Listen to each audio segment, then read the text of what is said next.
The lioness was 20 feet away, and she was not slowing down. Her eyes were locked on the target, a skinny, abandoned dog standing in the middle of the open savanna with nowhere to run and nowhere to hide. But here's the thing that made this moment unlike anything I've ever seen before. That dog wasn't alone. Beneath him, huddled together in the tall grass, were 3 tiny lion cubs. And this stray, this nobody's dog who somehow ended up in one of the most dangerous places on earth, he wasn't running. He wasn't backing down. He was standing his ground, positioning himself directly between a 400-pound apex predator and her own babies. I'm going to be honest with you. When I first heard about this story, I thought there was no way it could be real. I thought someone was exaggerating, or maybe mixing up details from different events. But then I saw the footage, and then I spoke to the people who were actually there. And I realized this story is not only real, it's one of the most incredible things I've ever come across.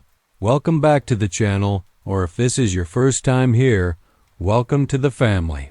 My name is Michael, and this is where we dive deep into the most extraordinary stories from the world of biology, wildlife, and the people who dedicate their lives to understanding nature.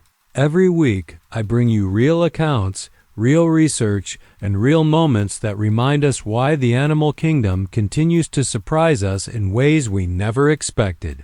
If that sounds like something you want to be part of, take a second right now and hit that subscribe button. Turn on notifications, because trust me, you don't want to miss what's coming next.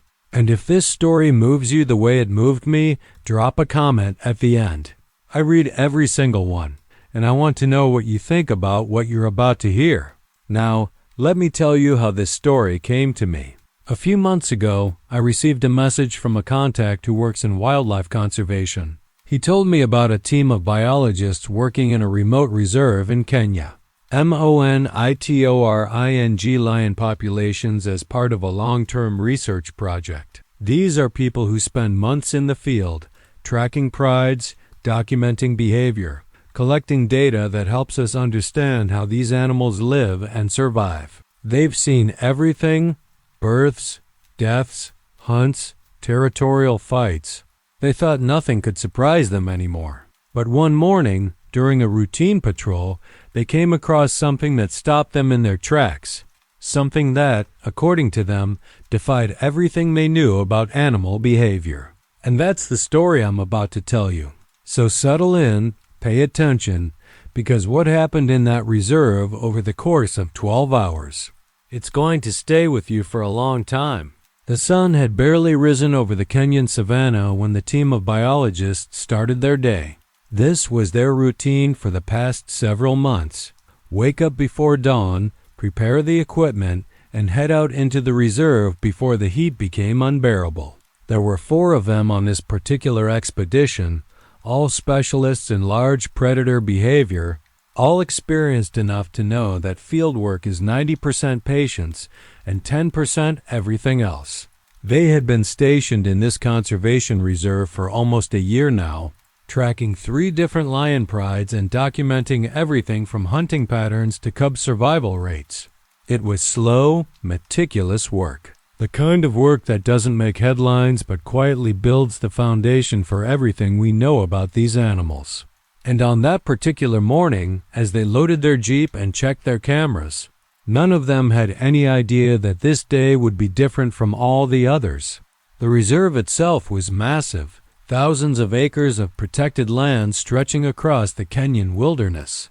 It was home to dozens of species, but the team's focus was specifically on the lions. They had names for each one, identifiers based on scars, mane patterns, and behavioral quirks that made individuals recognizable even from a distance. There was a dominant male they called Bishop, a scarred old warrior who had held his territory for nearly 5 years. There were the females of his pride, efficient hunters who worked together with a precision that never stopped impressing the researchers. And there were the cubs, the future of the pride, the ones everyone hoped would survive long enough to continue the bloodline. The biologists knew these animals like family. They had watched them grow, fight, mate, and mourn. and they had learned over time to respect the delicate balance that kept this ecosystem alive. That morning started like any other. The team leader, a woman in her late 30s who had spent more than a decade studying African wildlife, reviewed the day's objectives while the others prepared the vehicle. They would drive the eastern perimeter first, checking on a female who had recently given birth and was keeping her cubs hidden somewhere in the tall grass. Lionesses do this. They isolate themselves for the first few weeks after giving birth, hiding their newborns from the rest of the pride until the cubs are strong enough to be introduced. It's a vulnerable time, both for the mother and the babies. Predators, rival males, even harsh weather can wipe out an entire litter before they ever have a chance. The team's job was to locate her, confirm the cubs were alive, and document their condition without disturbing them. Simple enough. They had done it dozens of times before. The drive out was quiet, the kind of silence that comes from people who have worked together long enough to not need small talk. The landscape rolled past them in shades of gold and green, the dry season just beginning to take hold. They passed herds of zebras grazing in the distance, a group of giraffes moving slowly toward a cluster of acacia trees, and the occasional warthog darting across the dirt road with its tail straight up in the air. It was peaceful in a way that only places untouched by human chaos can be. Out here, time moved differently. There were no deadlines, no notifications, no noise.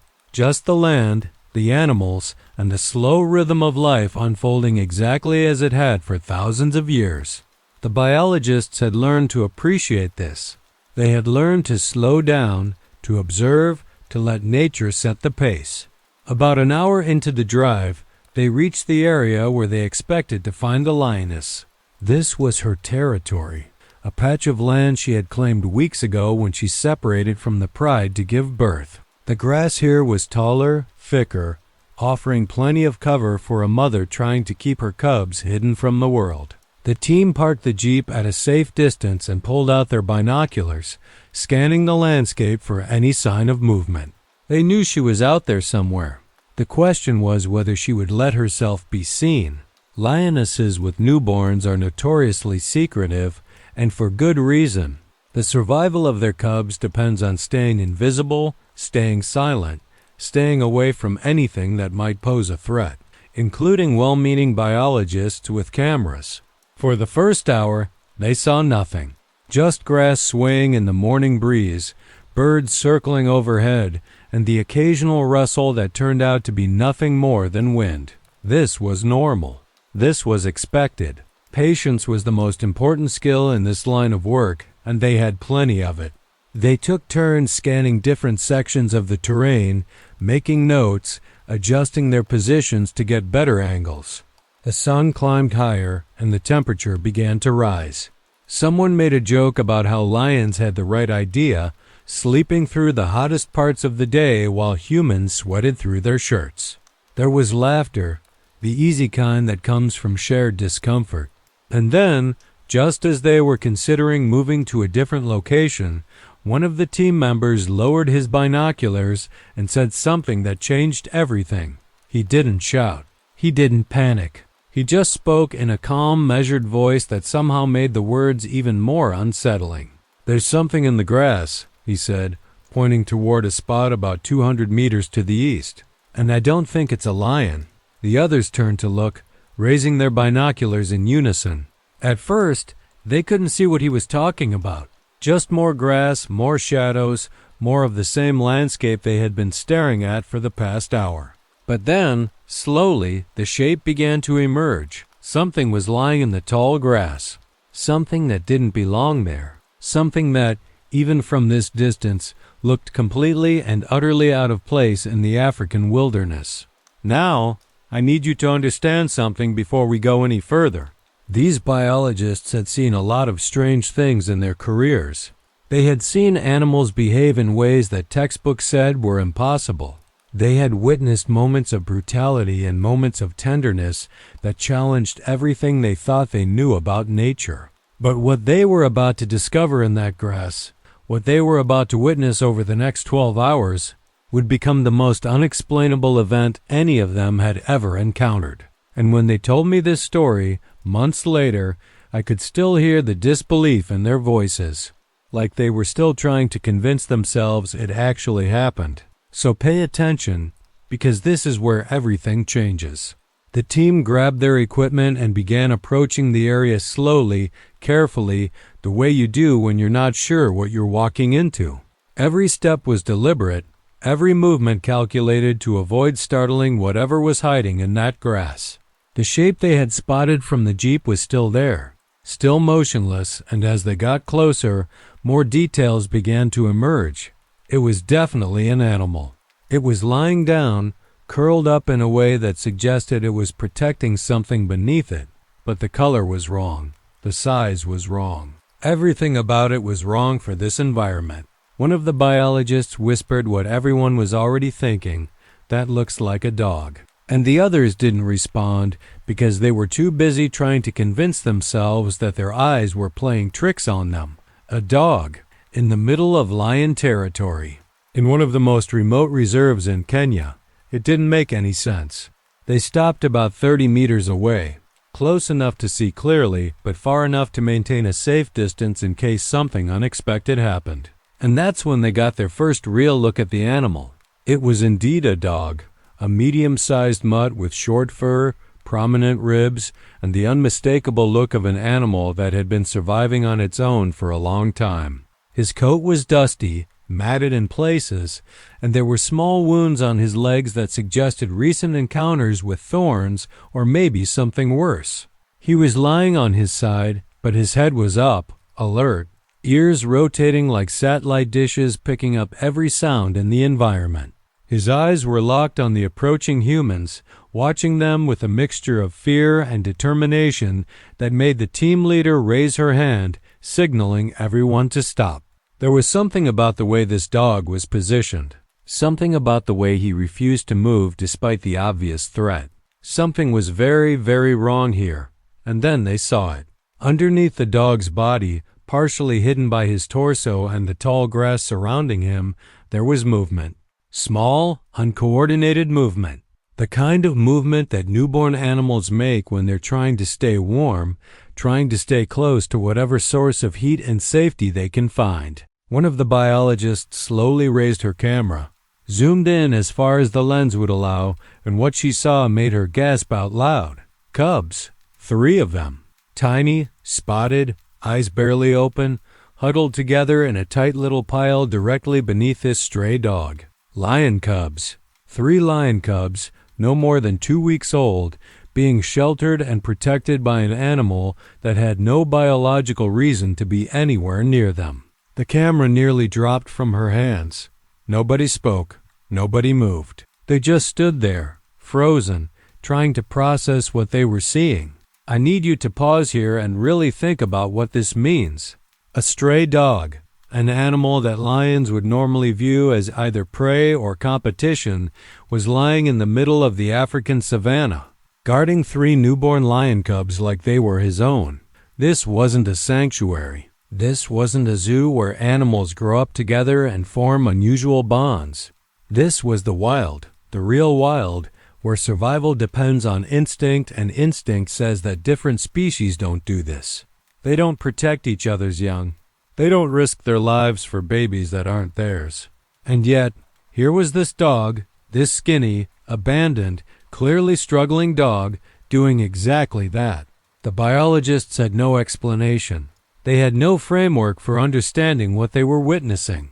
All they had was the undeniable evidence right in front of their eyes. The team leader was the first to break the silence. She spoke quietly, almost to herself, running through possibilities out loud as if hearing them might make something click into place. Maybe the dog was confused. Maybe he had lost his own litter and his instincts were misfiring, latching on to the first helpless creatures he found. Maybe there was some scent on the cubs, something that triggered a caregiving response that overrode his natural fear of being in predator territory. Or maybe, and this was the possibility that none of them wanted to consider, maybe none of those explanations were right. Maybe this was simply something that happened, something that defied the neat categories and predictable behaviors that science depends on. Maybe nature, for once, had decided to do something that couldn't be explained by biology alone. The dog continued watching them, his body tense but not aggressive. He didn't growl. He didn't bare his teeth. He just stayed exactly where he was, covering those cubs with his body, refusing to abandon his post even though every survival instinct should have been screaming at him to run. The biologists noticed something else too. The way he occasionally turned his head to check on the cubs. The way he shifted his weight to make sure they were fully covered. The way he licked one of them gently when it started squirming. These weren't the actions of an animal acting on confusion or misfiring instincts. These were deliberate, careful, nurturing behaviors. This dog knew exactly what he was doing. He had chosen to protect these cubs. And for some reason that none of them could understand, he was willing to risk everything to do it. The question that hung in the air, unspoken but impossible to ignore, was the most obvious one. Where was the mother? A lioness doesn't leave her newborn cubs unattended. Not for hours, not even for minutes if she can help it. The first few weeks of a cub's life are critical, and mothers guard them with a ferocity that makes approaching a den one of the most dangerous things you can do in the wild. So where was she? Had something happened to her? Was she dead, killed by poachers or a rival male or some accident that left her cubs orphaned? The team scanned the surrounding area, looking for any sign of the mother, tracks, remains, anything that might explain why these cubs were alone with only a stray dog to protect them. But there was nothing. Just empty savanna stretching in every direction. And that's when the real weight of the situation hit them. If the mother was dead, these cubs had almost no chance of survival. They were too young to regulate their own body temperature, too young to eat solid food, too young to defend themselves against even the smallest predator. Without their mother, they would die within days, maybe hours. But if the mother was alive, if she had simply left to hunt and was planning to return, then the team was looking at a completely different scenario. A scenario where a lioness comes back to find a strange dog lying on top of her babies. A scenario where instinct takes over in that dog, despite everything he had done, despite his courage and his inexplicable act of compassion, becomes nothing more than a threat to be eliminated. Either way, the biologists realized this story was far from over, and whatever happened next, they knew they had to stay and witness it. The team stood there in the heat of the African morning, binoculars and cameras lowered, minds racing through every possible explanation for what they were seeing. The questions came fast, overlapping, each one leading to three more that were equally impossible to answer. Where was the mother? How long had the dog been here? How did he even find these cubs in the first place? Was he already in the area when the lioness gave birth? Or did he wander in later and stumble upon them by accident? And perhaps the most unsettling question of all, why hadn't the lioness killed him already? Because that's what should have happened. That's what always happens when an unfamiliar animal gets too close to a lion's cubs. There is no negotiation, no warning, no second chance. There is only the swift and brutal response of a mother protecting her young. And yet this dog was alive, unharmed, lying on top of those cubs like he had been doing it for days. The team leader started working through the possibilities out loud, the way scientists do when they're trying to make sense of something that doesn't fit any known pattern. The first and most obvious theory was that the mother was dead. It happens more often than people realize. Poachers, territorial disputes with other lions, injuries from hunting that become infected and fatal. If the lioness had died shortly after giving birth, the cubs would have been left completely vulnerable. A passing dog, driven by hunger or curiosity, might have found them and, decided to adopt them? That didn't make sense either. Dogs don't adopt lion cubs. The scent alone should have triggered fear, not caregiving. But there was no body anywhere in the vicinity. No blood, no signs of a struggle. No vultures circling overhead the way they always do when something large dies on the savannah. If the mother was dead, where was the evidence? The second theory was abandonment. But that fell apart almost immediately. Lionesses don't abandon healthy cubs. It's not in their biology, not in their behavioral repertoire. A mother might leave a cub that's sick or deformed, might even kill it herself if resources are scarce, and the cub has no chance of survival. But 3 healthy cubs, all of them moving and responding normally, no lioness would walk away from that. The maternal instinct in these animals is one of the strongest forces in nature. They will fight to the death, starve themselves, take on enemies twice their size, all to protect their offspring. The idea that this particular mother had simply decided to leave her newborns alone in the open savanna, with no protection and no food source, was almost more unbelievable than the sight of the dog guarding them.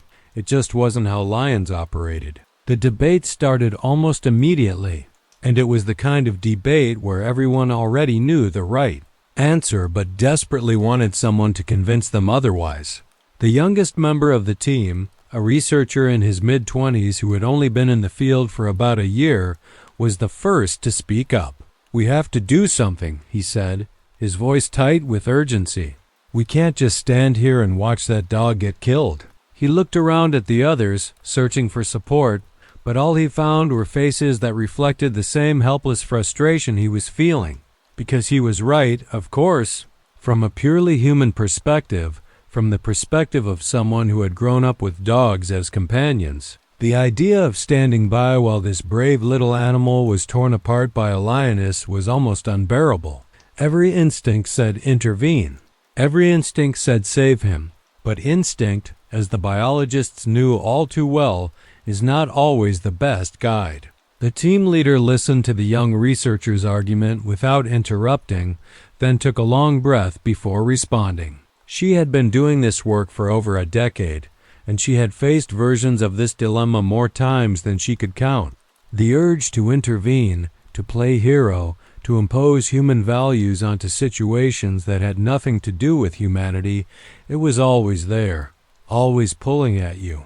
But experience had taught her something that no textbook ever could. Nature doesn't need us to fix it. Nature has been working out its own problems for millions of years, long before humans showed up with our cameras and our good intentions. And when we do intervene, when we insert ourselves into situations we don't fully understand, the consequences are almost never what we expect. She explained this carefully, not dismissively, because she understood the young man's frustration. She felt it too. But feeling something doesn't make it right. There were practical concerns as well, and the team worked through them one by one. If they tried to remove the dog, what would happen to the cubs? The stress of the intervention could cause them to scatter, to cry out, to attract predators that would have otherwise never noticed them. If they moved the cubs themselves, took them back to the research station and attempted to hand-rear them, the odds of survival would plummet. Hand-raised lion cubs almost never make it in the wild. They don't learn to hunt, don't understand the social dynamics of a pride, don't develop the skills they need to survive on their own. And even if they did survive, what then? You can't release a hand-raised lion back into the ecosystem and expect it to function normally. The intervention that feels like rescue often turns into a different kind of tragedy. The team had seen it happen before. They had no desire to see it happen again. But it was more than just practical concerns. There was something else at play here, something harder to articulate but equally important. What they were witnessing was unprecedented. A stray dog protecting lion cubs in the wild, with no apparent threat from the mother, for reasons that defied every known principle of animal behavior. This was data. This was information. This was exactly the kind of moment that scientists dream of encountering, the kind of anomaly that forces you to question everything you thought you knew. And if they intervened, if they disrupted the scene before it played out, that information would be lost forever. They would never know what happened. They would never understand why the mother had allowed this dog to live, or what would happen when she returned. The scientist in each of them rebelled against that loss. The mystery would remain unsolved, and they would have nothing to show for it but a rescued dog and a lifetime of unanswered questions. The young researcher wasn't satisfied, and honestly, I don't blame him. He pushed back, arguing that scientific curiosity shouldn't come at the cost of an animal's life, that there had to be a way to protect the dog without destroying the integrity of the observation. Maybe they could scare him away, chase him off before the lioness returned. He would run, find somewhere else to hide, and the cubs would be fine because their mother was clearly still alive and caring for them. It was a reasonable argument, and for a moment, the others seemed to consider it. But then someone pointed out the obvious flaw. They had been watching this dog for nearly an hour now, and he hadn't moved. Not when they approached. Not when they spoke. Not when every other animal in the area would have fled at the first sign of human presence. This dog was not going to be scared away.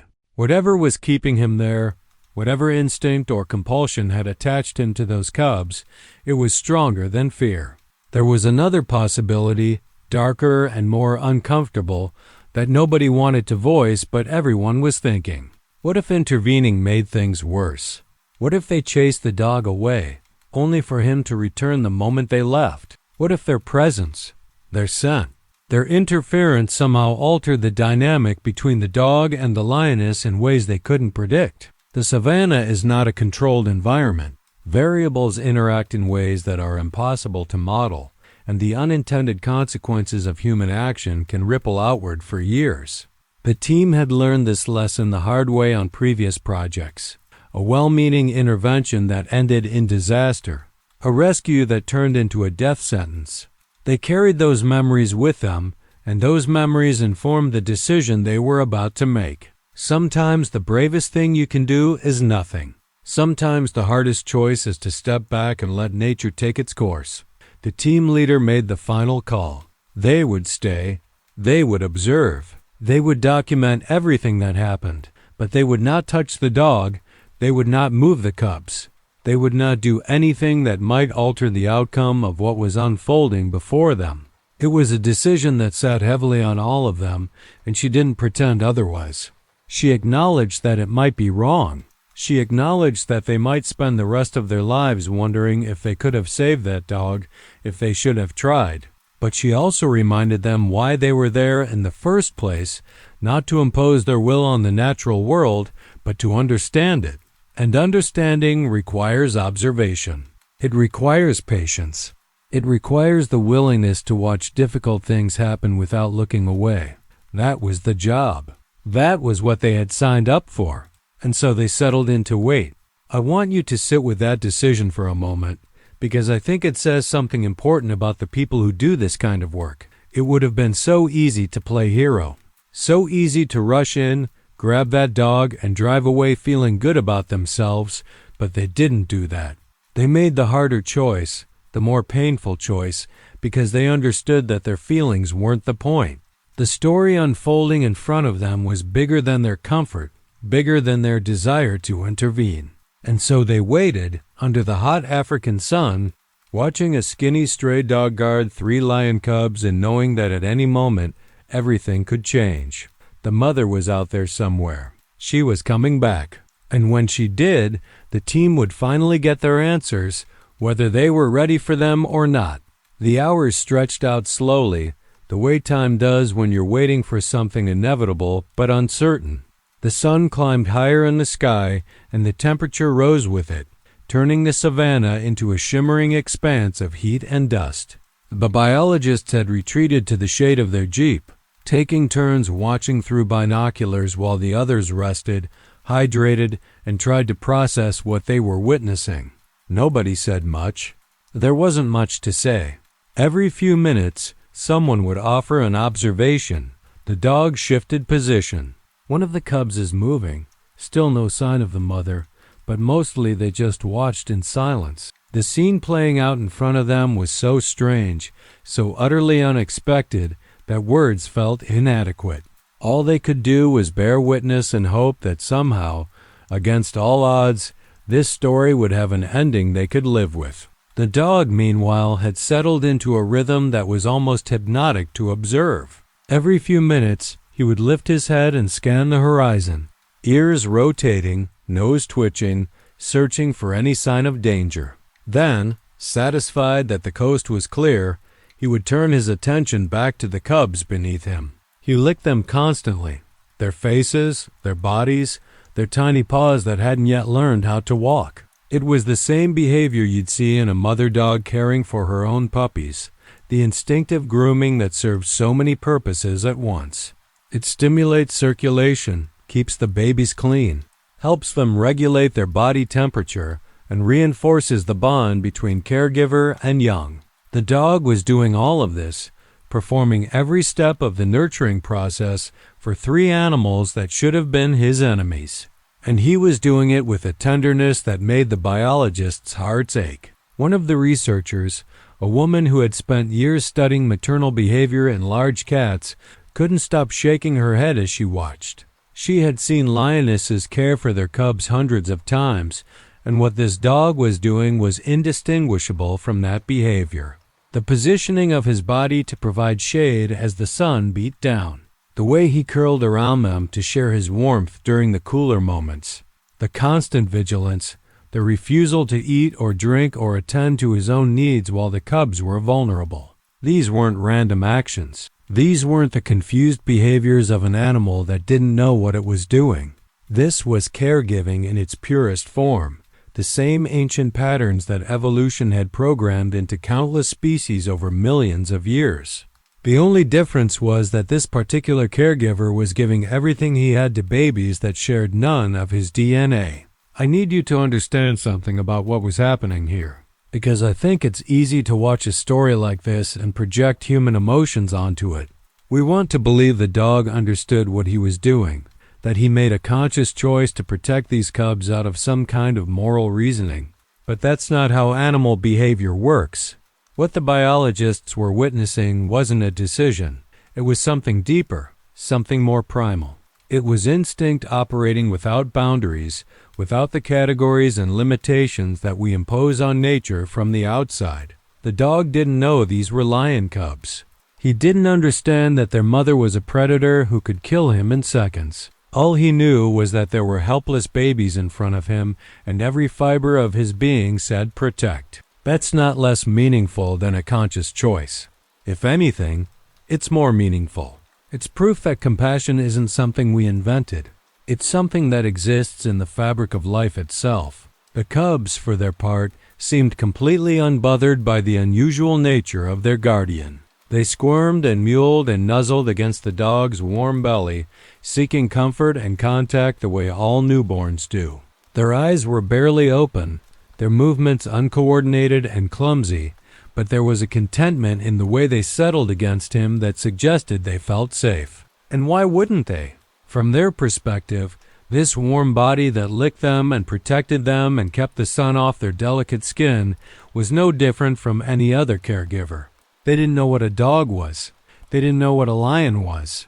They only knew that someone was taking care of them, and that was enough. It's a reminder, I think, of how much of what we consider natural is actually learned. These cubs hadn't yet been taught to fear dogs, and so they didn't. By midday, the team had been watching for nearly 4 hours, and the straying was starting to show.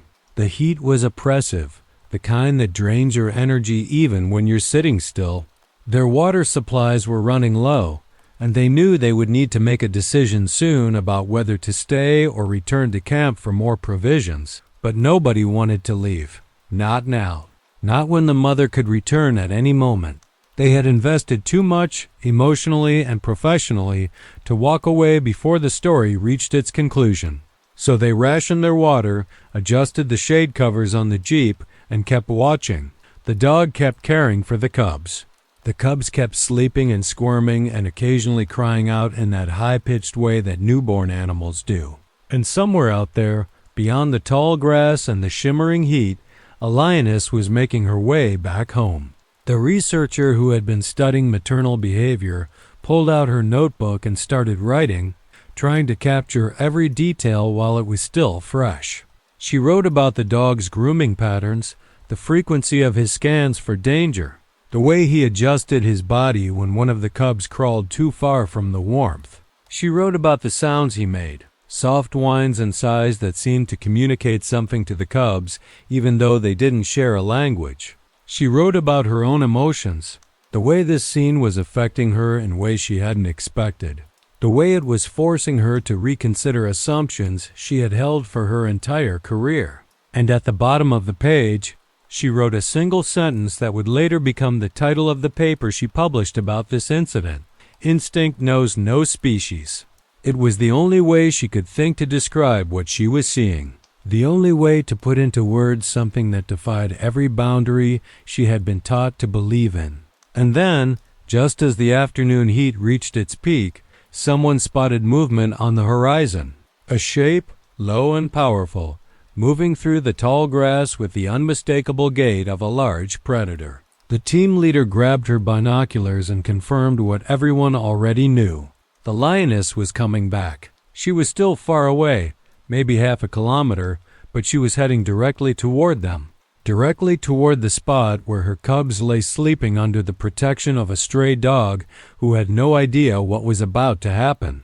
The waiting was over. The next chapter of this story was about to begin. And I'm going to be honest with you, even knowing how this ends, even having heard the whole story before telling it to you, this is the part that still makes my heart race. Because what happened next, I don't think anyone could have predicted it. Not the biologists, not the dog, and certainly not the lioness herself. The lioness moved through the tall grass like a ghost, her tawny coat blending so perfectly with the golden landscape that she seemed to appear and disappear with every step. She was still several hundred meters away, but even at that distance, there was no mistaking what she was. The powerful shoulders, the low head, the deliberate stride of an animal that knows it sits at the top of the food chain. The biologists had seen countless lions in their careers, had observed them hunting, fighting, playing, sleeping. But watching this particular lioness approach, knowing what was waiting for her at the end of her journey, felt different. It felt like watching a collision in slow motion, two forces moving toward each other with no way to stop what was about to happen. The team leader lowered her binoculars for a moment, took a deep breath, and then raised them again. Whatever came next, she was going to see it. They all were. The dog noticed her before the biologist did. His head snapped up suddenly, ears pointing forward, body going rigid in that way animals do when they detect something that every instinct tells them to fear. He had been drowsing in the heat, conserving energy while the cubs slept beneath him. But now he was fully alert, every muscle tensed, every sense focused on the shape moving toward him across the savanna. The researchers watched his reaction with a mixture of fascination and dread. "He knows," one of them whispered. "He knows she's coming." And yet he didn't run. That was the part that defied explanation. Any other dog, any other animal with even the most basic survival instinct would have been gone the moment that lioness came into view. But this dog stayed exactly where he was, positioned over those cubs like a shield, as if his skinny body could somehow protect them from 400 pounds of muscle and teeth and claws. The next few minutes felt like hours. The lioness was in no hurry, moving at a steady walking pace that covered ground efficiently without wasting energy. She had probably been hunting for most of the day, and whether she had been successful or not, she was coming back to check on her cubs the way any mother would. The biologist tried to read her body language, looking for any sign of what she was thinking, what she might do when she discovered the intruder. But lionesses are notoriously difficult to read, their expressions inscrutable, their intentions hidden behind those amber eyes that give nothing away. She could be calm. She could be curious. She could be building toward an explosion of violence that would end this story in the worst possible way. There was simply no way to know until it happened. The dog started making sounds, low, anxious whines that seemed to come from somewhere deep in his chest. It was the sound of an animal that understood danger, that felt fear in every fiber of its being, but couldn't bring itself to do the one thing that might save its life. The cubs stirred beneath him, disturbed by his sudden tension, and he immediately turned to lick them, to calm them, to keep them quiet. It was such a small gesture, but it said everything about what was happening in that moment. Even now, even with death walking toward him across the open plain, his first instinct was to care for those babies, to protect them, to put their needs above his own survival. I've thought about that a lot since I first heard this story. What drives an animal to do something like that? What force could possibly be strong enough to override the most basic instinct of all, the instinct to stay alive? The lioness was close enough now that the biologists could see details they had missed before. There was blood on her muzzle, dried and dark, which meant she had been successful in her hunt. Her belly looked fuller than it had in recent observations, which was good news for the cubs. A well-fed mother produces more milk, and more milk means better chances of survival. But none of that mattered if she tore the dog apart before she even reached her babies. And she was definitely heading straight for him now, her path unwavering, her eyes locked on the spot where he lay. She had seen him. There was no doubt about that anymore. The question was what she would do about it. The team leader's hand was shaking slightly as she held her binoculars. She had witnessed kills before, brutal and efficient and over in seconds. She really didn't want to witness this one. 100 meters. The distance was closing fast now, and the tension in the air was almost physical, a weight pressing down on everyone who was watching. The young researcher who had argued for intervention earlier was gripping the side of the Jeep so hard his knuckles had gone white. Another team member had stopped looking altogether, unable to bear the suspense, staring at the ground and waiting for someone to tell her it was over. But the team leader kept watching, because that was her job, because she had promised herself she would see this through no matter what. The dog was trembling now, visible even from this distance, his whole body vibrating with fear. But still he didn't run. Still he stayed over those cubs, his eyes fixed on the approaching lioness, waiting for whatever was going to happen next. 50 meters. The lioness had slowed down slightly, her movements becoming more cautious as she approached the area where her cubs were hidden. This was normal behavior. Mothers are always careful when returning to a den, always alert for signs of danger or disturbance. But there was something else in her posture now, something the biologists couldn't quite identify. She wasn't crouching low the way she would before a charge. Her tail wasn't lashing the way it would if she were agitated or preparing to attack. She was just walking, steadily, calmly, directly toward the dog and the cubs, as if this were any other return from any other hunt. As if there weren't a stray dog lying on top of her babies in the middle of the African wilderness. It didn't make sense. None of it made sense. And then she stopped. 20 feet away, maybe less, the lioness came to a complete halt and stood there, looking at the scene in front of her. The dog. The cubs. The impossible situation that shouldn't exist but somehow did. For a long, terrible moment, nothing moved. The dog stared at the lioness. The lioness stared at the dog. The biologists held their breath, their hearts pounding, their minds racing through every possible outcome. This was it. This was the moment that would define everything. And I need you to pay very close attention now, because what happened next is something that those researchers still talk about to this day.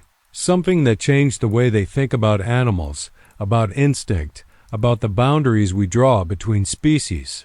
Something that, when they first told me, I almost didn't believe, but it happened. Right there, in the golden light of the African afternoon, it happened. 20 feet. That was all that separated them now. A lioness in her prime, muscles coiled beneath that golden fur, claws that could tear through flesh like paper, jaws that could crush bone without effort. And a stray dog, skinny and scarred, trembling so hard the biologists could see it through their binoculars. But still not moving, still positioned over those cubs like his body meant anything against a predator that could end him in less than a second. The team leader realized she had stopped breathing. She forced herself to inhale, to exhale, to keep her hands steady on the binoculars.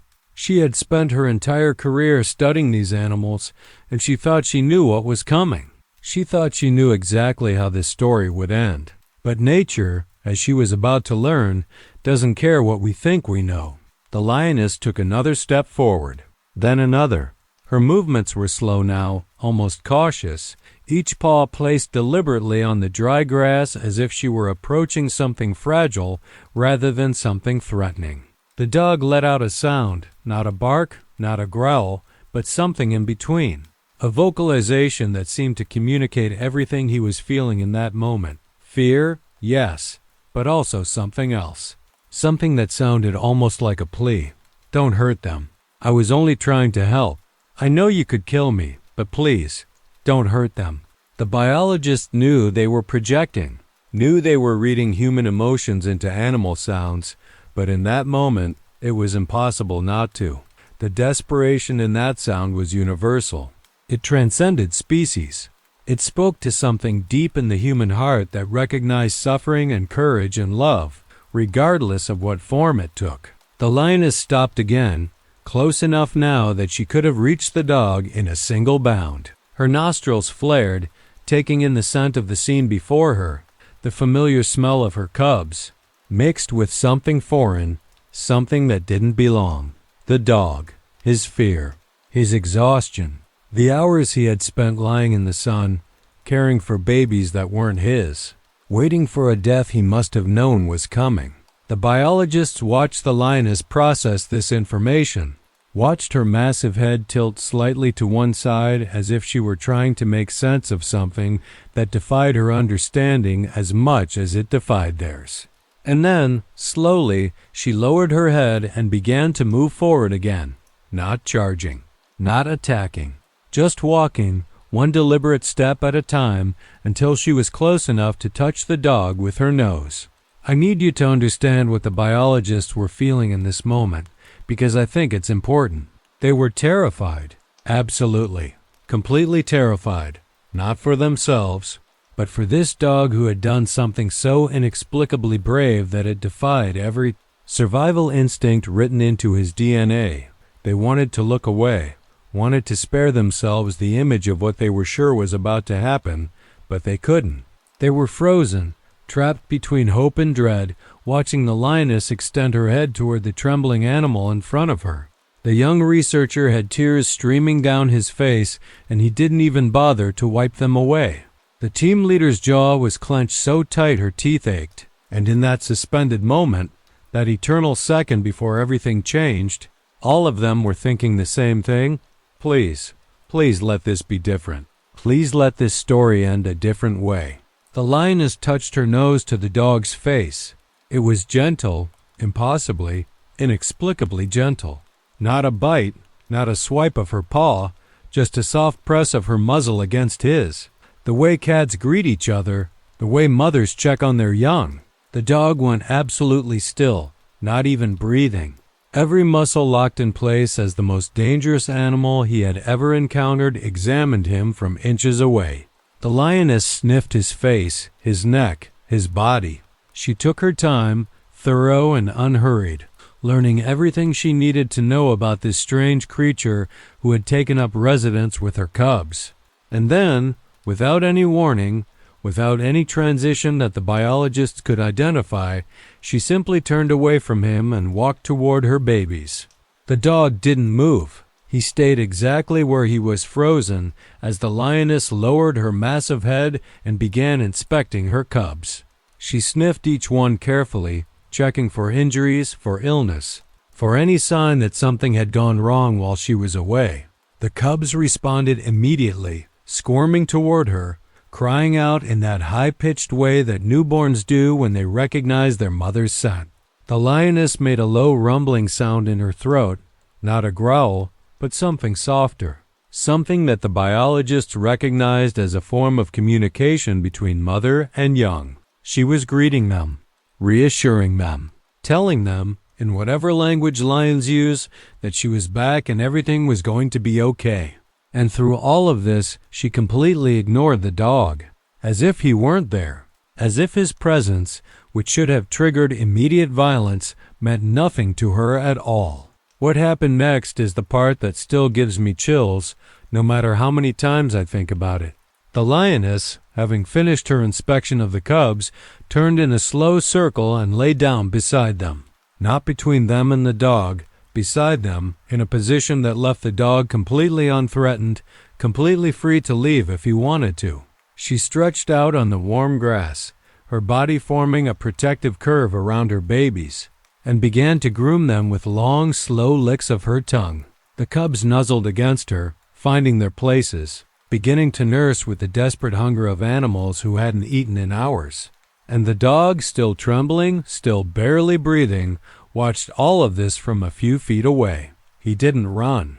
Even now, even when escape was right there in front of him, he didn't run. He just stood there, watching, as if he needed to make sure the handoff was complete. As if he couldn't leave until he knew for certain that someone else was taking care of those babies he had protected all day. Slowly, carefully, the dog began to back away.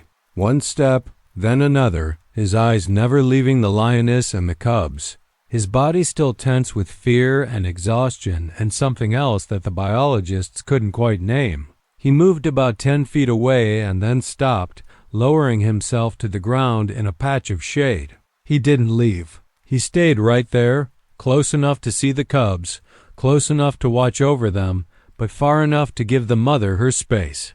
And the lioness let him. She didn't chase him off, didn't growl at him, didn't show any sign that his presence bothered her. She just lay there with her cubs, nursing them, grooming them, being a mother. And somewhere in the back of the biologists' minds, a thought began to form. A thought so strange, so unprecedented, that none of them dared to say it out loud. Maybe she knew. Maybe, somehow, she understood what this dog had done. Maybe that's why he was still alive. Part 8. Otis Fecho. The biologists stayed until the sun began to set, watching a scene that none of them had ever expected to witness. The lioness nursed her cubs, groomed them, kept them close to her body as the temperature started to drop. And the dog remained exactly where he had settled, about 10 feet away, resting in the grass but never fully sleeping. Every few minutes, he would lift his head and check on the cubs, as if some part of him still felt responsible for their well-being. The lioness, for her part, seemed to have accepted his presence completely. She didn't watch him with suspicion. She didn't position herself between him and her babies. She simply existed alongside him. Two animals sharing the same space in a way that defied everything the researchers thought they knew about predator behavior. When the team finally drove away that evening, they did so in complete silence. Nobody knew what to say. Some things are too big for words. Over the following days, the biologists returned to the site repeatedly, documenting what had become the most unusual interspecies relationship any of them had ever observed. The pattern was consistent every time they arrived. The lioness would be with her cubs, nursing or resting or watching the horizon for threats. And the dog would be nearby, never too close, never intruding, but always present. He had found a spot under a small cluster of bushes about 20 meters from where the lioness typically rested, and he seemed to have claimed it as his own. He would sleep there during the hottest parts of the day, venture out to find water when he needed it, and return to his post before nightfall. The lioness never approached him, never acknowledged him directly, but she also never chased him away. It was as if an unspoken agreement had been reached between them. You protected my cubs when I couldn't. You can stay. The team began to worry about the dog's condition as the days passed. He was thin when they first found him, and he was getting thinner. There was no reliable food source for him in this area. He couldn't hunt like a wild predator, and there were no villages nearby where he might scavenge scraps. He was surviving on whatever small animals he could catch. The occasional bird egg, insects, anything that might provide a few calories to keep him going. But it wasn't enough. The researchers could see his ribs more clearly with each passing day, could see the exhaustion in his movements, the way he conserved energy because he had so little left to spend. He was slowly starving, and everyone knew it. The question was whether to intervene, and if so, how to do it without disrupting the fragile dynamic that had developed between him and the lioness. The decision was made about a week after the initial discovery, when it became clear that the dog wouldn't survive much longer without help. The cubs were growing stronger now, more mobile, and the lioness was beginning to venture further from the den site for longer periods of time. The critical window had passed. The babies no longer needed round-the-clock protection. and the dog's presence was becoming less essential to their survival. The team leader made the call. They would wait until the lioness left to hunt, then approach the dog, offer him food and water, and see if he would allow himself to be captured. It wasn't a perfect plan, but it was the best they had. And so they waited, again, watching the savannah for the moment when the lioness would disappear over the horizon and leave her unlikely guardian alone. The capture itself was almost anticlimactic after everything that had come before. The lioness left shortly after dawn, heading east toward an area where the team knew a herd of zebras had been grazing. The biologists gave her time to get far enough away, then slowly approached the dog's resting spot with food and a transport crate. He watched them come, too weak now to run even if he wanted to, his eyes following their movements with a wariness that never quite crossed into fear. One of the researchers knelt down about 5 feet away from him and held out a piece of meat, speaking softly, letting him smell the food and decide for himself what to do. It took almost an hour, but eventually, driven by hunger and exhaustion and maybe something that looked a little bit like trust, the dog crawled forward, took the meat from her hand, and allowed himself to be lifted into the crate. He was safe. After everything he had been through, he was finally safe. They named him Simba. It was the obvious choice, really, the Swahili word for lion, given to a dog who had done something no lion would ever do. He spent the first few weeks at the research station, recovering his strength, receiving medical treatment for the various wounds and parasites he had accumulated during his time in the wild. The team took turns caring for him, feeding him, sitting with him when he seemed anxious or confused by his new surroundings. He was skittish at first, unsure of these humans who had taken him from the only home he had known for weeks, but gradually he began to relax. He learned that food would come regularly. He learned that no one was going to hurt him. He learned slowly how to be a dog again instead of a guardian angel for baby lions. And when the time came for the team to rotate back to their home countries, one of them made a decision that surprised no one. Simba was coming with her. The researcher who adopted him was the same woman who had first spotted him through her binoculars, the one who had spent hours documenting his behavior, the one who had written "Instinct knows no species" in her notebook while watching him care for those cubs. She couldn't explain exactly why she felt so connected to this animal, but she didn't need to. Some bonds don't require explanation. Simba adjusted to his new life with remarkable ease, as if he understood that his time in the wild had been temporary, a mission he needed to complete before moving on to whatever came next. He became a normal dog, playful, affectionate, fond of long naps in sunny spots and short walks around the neighborhood. But sometimes, when he would lie in the grass and watch birds or squirrels with that same alert intensity the researchers remembered from the savannah, his owner would wonder what he was thinking, whether some part of him remembered those cubs, whether some part of him was still out there, standing guard over babies that weren't his, waiting for a mother to return. I've thought about this story a lot since I first heard it, and I keep coming back to the same question. Why? Why did this dog do what he did? Why did he risk everything, give everything, for 3 animals that had nothing to do with him? The scientists have their theories: misfiring instincts, hormonal responses, the evolutionary advantage of caregiving behavior extending beyond genetic lines. And maybe those theories are right. Maybe what happened in that Kenyan reserve can be explained by biology alone, reduced to chemical signals and neural pathways and the cold logic of natural selection. But I don't think that's the whole story. I think what that dog did was something more, something that doesn't fit neatly into our categories and explanations. I think it was love. Not the romantic love we write songs about, but something older, something deeper. The love that makes a mother fight for her children, that makes a stranger jump into a river to save someone drowning. That makes a skinny stray dog lie down in the African sun and protect 3 helpless babies who weren't even the same species. Maybe that's what nature really is, underneath all the competition and survival and violence. Maybe compassion isn't the exception. Maybe it's the rule, and we just don't see it often enough to recognize it for what it is.